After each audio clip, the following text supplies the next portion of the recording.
Ikoria completed a cycle of big splashy spells called Ultimatums, and it's time to rank them. If you're ready for another tier list, you're in the right place. The video starts right now.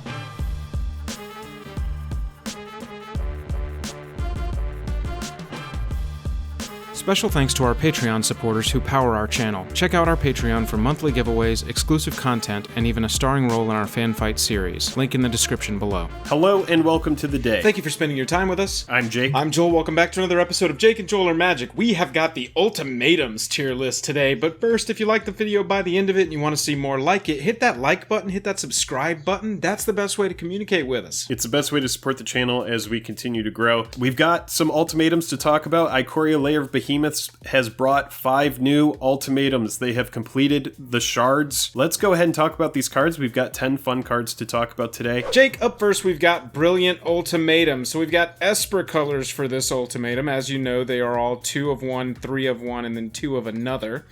Brilliant Ultimatum is a sorcery that says remove the top 5 cards of your library from the game. An opponent separates those cards into 2 piles. You may play any number of cards from one of those piles without paying their mana costs. Yeah, so you'll recognize these cards came from Alara block. Yeah, Alara block. So compared to the ones that we've seen in Lair of Behemoths, just overall, Joel and I have discussed these briefly, and all of the Alara block ones are a lot more tame. And I'm going to be honest, I think that this card is just, you know, we discussed this, and I feel like it is around like a C or a B, just because of the fact that an opponent is going to get to separate those piles. So in these colors, you may have removal in white, you may have counter in blue, there may be some stuff that fizzles if you don't have, you know, any kind of like a soothsaying or a sensei's divining top to kind of mess with the top of your library to, right, you know what's coming up. I don't know, for 7 mana, it's not a lot of gas. So you do hit lands because it says you may play any number of those cards. So you can play the lands that are left in a pile. But like Jake said, the best 2 cards of your top 5 are going to be separated from each other, and you're not going to be allowed to cast both of those. So you're going to get like the best card and the 2 lands that you're inevitably going to pull in the top 5, and you'll get the other 2 like medium cards as your other option. It's free spells. It's fine. I think C is a safe place to put it. What do you think? Yeah, I think C is good, and I think that's an appropriate place for it, because you have to think about, for the amount of mana, would you rather just run, you know, I don't know, like austere command, you know? It's like, it's cheaper and the versatility is there. You know exactly what you're going to get. Would you rather just run a spell that you know is good versus something where it's like dependent on, well, have I messed with the top of my library? Right. Let's just get this in the F and move along. Clarion Ultimatum. Yeah, choose 5 you control. You got to search for them with the same name. This sentence right here, ladies and gentlemen, you may search your library for a card with the same name as that permanent. We are talking about Commander. And this is just so hard an F, it is wild. EDH F. I like an easy F, dude. When you're able to just look at it and go, well, that's just an F. We're not going to pass that test. Sorry, Teach. Didn't come to class that day. We're skipping that question. Total F. Cruel Ultimatum's up next. We got target opponent sacking a creature, discarding 3 cards, then losing 5 life, while you get to return a creature card from your graveyard to your hand, draw 3 cards, then gain 5 life. Whee! This is a really good control card. I like this a lot. I love Grixis, so I have an affinity for Grixis cards when I see them. I love the art on it, but we're not evaluating the art. No, I did pick this art on purpose, though, I'll tell you that. Yeah, but I actually like the sacrifice. Yeah. The life lost and the life gained is pretty negligible. But I like the sacrifice. I like the discard 3. It's conditional. If you're in like a 4-person pod, most likely there's somebody that you can hit with that. And then also I do like graveyard to hand, and I like draw 3. I love drawing cards. Draw 3 is always good. I wish that you could split the effects up. Obviously, you have to pick the opponent that you're going to get the most value out of hitting them with this. And you got to hope that opponent is not some kind of tokens deck, because this is absolutely going to brick on that. If you look at this as like a 7-cost return creature card from your graveyard to your hand, draw 3, that's not bad. And if you could hose somebody with discard 3, like you said, that could be backbreaking, and putting somebody into top deck mode is at the very least a mental victory. So what do you think? Yeah. B, C? Where do you fall? I would say B on this. Yeah. I would love, it would be an A if you could split up the effects. Right. But the fact that whoever you have discard 3 is also the player that's sacrificing the creature, if you could split those up, I think that would be really good. Let's talk about Titanic Ultimatum. Until end of turn, creatures you control get +5/+5 and gain first strike, lifelink, and trample for 2 white, 3 green, 2 red. Yep. So I explained my position to Jake on this one like this. If you look at your floor with this as having 2 1/1s on the battlefield, because you're definitely not going to want to cast this, number one, in a deck that's only going to have 1 creature on the battlefield, hopefully, but you're gonna want to cast this with as many on the ground as you can, and looking at... Yeah, this is not in a Voltron kind of build. This is in like a go wide, doubling season, anointed procession, tokens, and now all of a sudden you are just blowing things up. Right. This card is as good as your board is. So if you've got 2 1/1s on the battlefield, you've got 2 6/6s with first strike, lifelink, and trample. You got a 12-point life swing for yourself. 6/6s with first strike. That's nothing to shake a stick at. There's always a bigger fish, but that's at least going to go at some opponent who's not going to be able to block it favorably if they're low on life or something like that. I don't think that it's, like Jake said, it's so conditional. It's just one of these like very conditional spells where your board needs to be dope. But it could win you the game. If your board is ridiculous, this is absolutely a game win. Yeah. And we're going to see a couple ultimatums coming up that are just absolute backbreakers. And so when you look at this compared to the other ultimatums, and you look at the other spells that you could be playing in Naya instead of this, right, this is what kind of like throttles this back to like B or C territory for me. I'm going to let Joel do the final call on it. Yeah, I think that, I'm an aggro player and I'm betraying my aggro brethren, but I think that C is a safe one. This one's middle of the road. It's fine. And look, we don't give C's as like we hate these cards. We just think they're fine. If I was playing some kind of Naya themed deck, this is definitely going in. If I'm not trying to make a spike deck, you know what I'm saying? But when you get to the point where you're making cuts, right. It's like this is going to be one of the first spells that you look at, and for 7. There's a lot of other things you can do. It's just my position. Here's one thing you can do with 7 mana, and that's destroy 3 target permanents, full stop. Yeah, I love the versatility of this. We're getting 3 Vindicates going on here. Yeah, it's 3 Vindicates. You can just for go 7 absolutely mana. Like if you're running land destruction, I think that this is like a must run, because this is like once you ramp up to this point, like just nuke the rest of their lands, they're out of the game. Right. But then you're probably not going to have a lot of friends because people don't like playing against land destruction. Yeah, but if you look at it from that spiky direction, if you've got any opponents who are on 4 or 5 colors, this has the definite potential to take them fully off a color. If you are running, if you're playing against some opponent that's running a lot of Planeswalker Super Friends for some reason, then you can knock all 3 of those down at one time. I like that you can split it, man. That was my thing with Cruel Ultimatum. I feel like with Violent Ultimatum, just because I can go your enchantment, your artifact, and that land, it's already as good as Cruel Ultimatum for sure. Yeah, and in green, you're going to have no problem ramping up to this. Again, it is for 7 mana though, so you have to look at it through the lens of what else could we do for that matter. But Blasphemous Act is essentially going to be 1 on the right board to kill all creatures.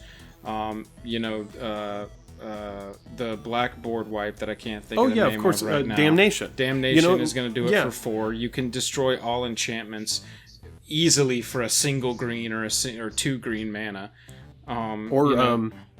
So there's definitely you can wipe the board. Reverent Silence is just gonna, like, for life, you're gonna be able to destroy all enchantments. Yeah, so I'm torn on this one. Where do you fall? No, for me, I would put this as well as at like a C or a B, and I think we could rank it at a B just because it does have the versatility to destroy certain things. Yeah, but as far as like in that mana cost, is there something else I would rather run? I don't know. I would say that I do like it. and that's why I would rank it at a B, just because being able to specifically target down something specific, it's good. Right. Yeah, exactly. How many more times can I say the word specific in talking circles? Specifically, you can say it as many specifically as you want specifically. Eerie Ultimatum. We got white, white, black, black, black, green, green. Return. So we are now at the new ultimatums that came out of Ikoria, Lair of Behemoths. Hint, these are the good ones. Yeah, hint, they are super pushed. Eerie Ultimatum. We got Asban split across multiple symbols up there. Return any number of permanent cards with different names from your graveyard to the battlefield. Yeah, instant include anything with graveyard synergy. Yeah. I know we talk about this deck, but I love my Carador deck. This would 100% go in that. I would just, mill everything using dredge effects and then bring back like Mike and Trike, and then that would just be like the start of it. Right. Like, here's the infinite combo that's entering the board state. Can you answer it?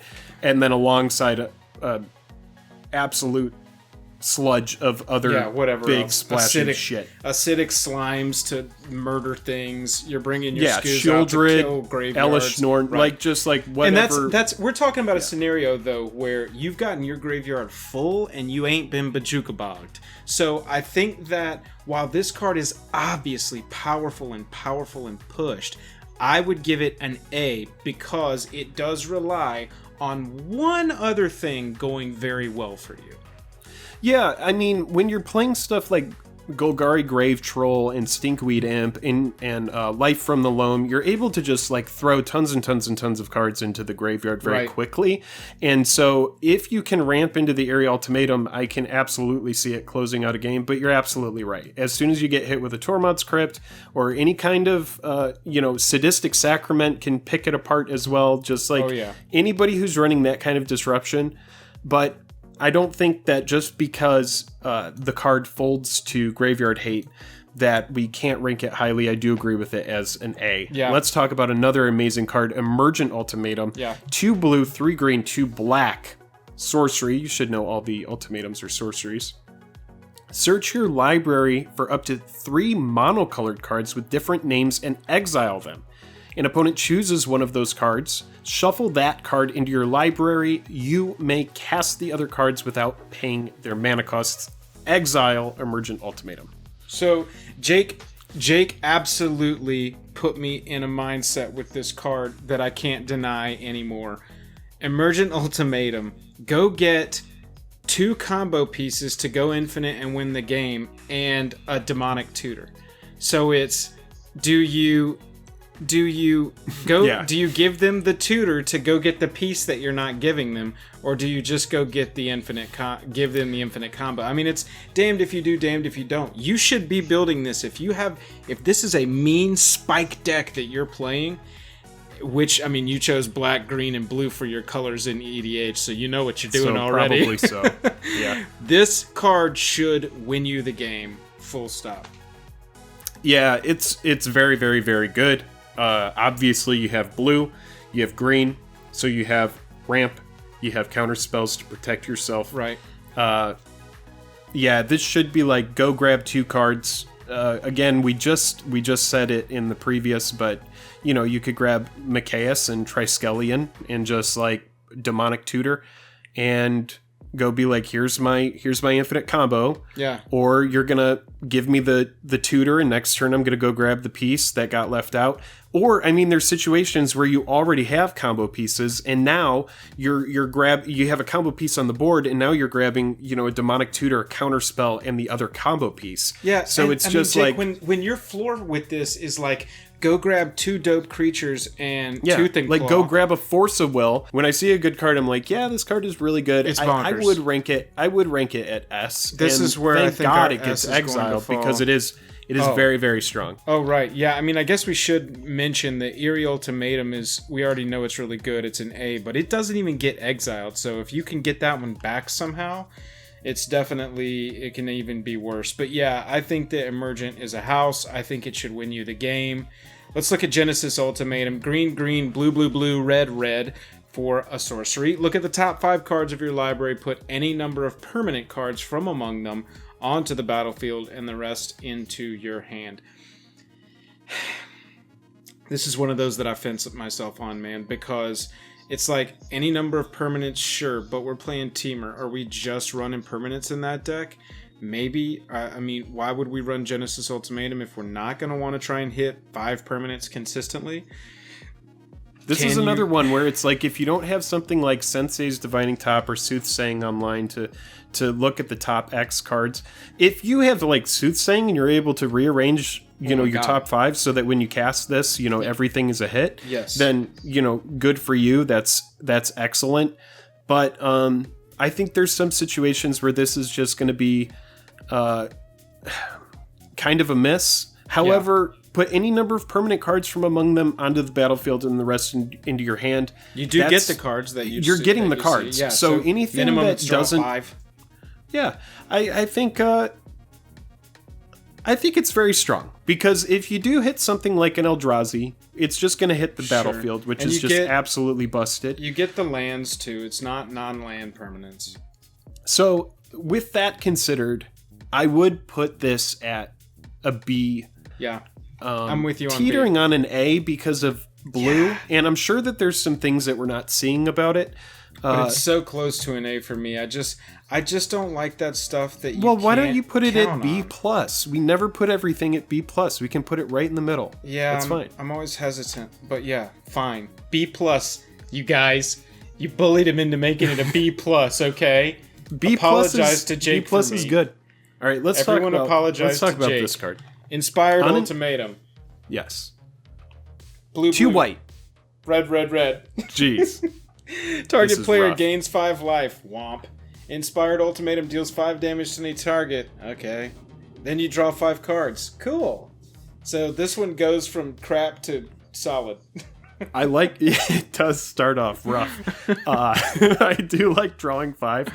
5 life. Let's talk about 5 life, because there are niche situations where 5 life is going to matter. But if I'm going to gain 5 life, I would rather it be at instant speed. This is like one ultimatum where I'm looking at it and I'm like, I don't think it would be awful if this were an instant. I love that idea. This should be the one instant speed ultimatum, because yes, absolutely. EOT, gain 5, deal 5, draw 5. I am super down on that. However, and all of that makes sense. You know that somebody in Standard would break this card, be casting it at instant speed, and they would have to ban it in Standard. And so they I already think this card is going to do things alongside Fires of Invention. Yeah, very possibly. I could see somebody doing like Fires of Ultimatums or Ultimatums of Invention. I don't know, but 7 is tough without green in it, but I could see. I mean, but Fires only casts cards based on the number of lands you have. Sure, so but it I'm just saying getting to 7 is just. I mean, but if you've got good board wipes, you're absolutely right. I think it could definitely get there. But for Commander, we're talking about Commander. What do you think for Inspired Ultimatum? I don't care about the 5 life. I like drawing 5 cards. Sure. I like the 5 damage to any target. Any target is very good. It makes me give it, I guess, maybe like one rank higher, but I would put the card at a C. Yeah. Because if the big thing you're trying to do is draw cards, there's definitely other cards that you could play that are better, that are at instant speed, and I just think the sorcery speed is just ruining all of this card's funk. Yeah. Is kind of like where I'm at. No, I'm with you on it. I just, that 5 life, maybe that gaining 5 life is making us rate it lower because we're just so like womp. Anyway, here's Ruinous Ultimatum. Introduce us to this baby right here. Yeah, 2 black, 3 white, 2 red. Destroy all non-land permanents your opponents control. That is opponents plural. So and it doesn't hit everybody at the table, which is good because this card doesn't have green in it, so you can't ramp into it and just blow everybody out. It is Mardu, so you're going to depend on mana rocks. And I was going to say, you could still mana rock, but it's not going to help this spell. You need color mana. Man, this one is a house. This is my favorite one. When I saw it, my mouth dropped. Now that I see it again, I'm still trying to pick my jaw up off the floor. I love the art on it. Yeah, this is just such a hit for me. I don't know how much longer we can draw it out. This is definitely an S for me. What do you think? Well, I'm gonna rank it a little bit lower, and it's just because of the converted mana cost. And when I'm ranking the other cards, I'm thinking about the kind of deck that they're built in. Right. And this is built into Mardu, and it is 7 mana in a Mardu deck. That so you can be destroying all creatures with this. You can be destroying all creatures and enchantments with this, and artifacts with this. You're destroying all the planeswalkers with this. It's just they combine it into this one. So what do you think? A+? I mean, you're right. I would put it at like an A. So yeah, if we settle in the middle, I think it can be an A+. Perfect. I just, now that we're doing pluses, I want to give out pluses. You know, let's lean into the plus thing. Yeah, I think that's appropriate. You know, so this is an S should win you the game. I mean, and that's what this card should do: is you go search up something and win you the game. That's an S to me. I think A+. I'm comfortable with that. Well, for Ruinous, like the big thing is that, you know, it is going to get rid of that one final last pesky thing that you don't have the removal for, that for some reason is keeping your opponent alive. Whether it's like some little enchantment that's generating a creature token, or some other random combo piece, or like just like a Phyrexian Arena that might be lingering that's keeping their hand full. The fact that this comes in and it gets rid of everything else, everything that you couldn't deal with along the way, I like it. Those are our grades on the Ultimatums. We are super excited to have 10 of those banging around the multiverse nowadays. Let us know what you think we got right. Let us know what you think we got wrong. We can't wait for the conversation to continue down in the comments. Yes, it has been a great time making these tier lists. If you have a tier list that you want us to make, let us know. We're taking memes, we're taking cards that you're really interested in. Anything. Any kind of tier list. Drop it in the comments. If it's super interesting, we'll get together, we'll make a tier list out of it. Absolutely. If you, like we said, if you want to see more videos like this, hit that like button, hit that subscribe button. That lets us know you're there and you're watching and you want to see more. If you want to support us, we have a Patreon with monthly giveaways. The link is down in the description below. Go check that out, see if you're a good fit.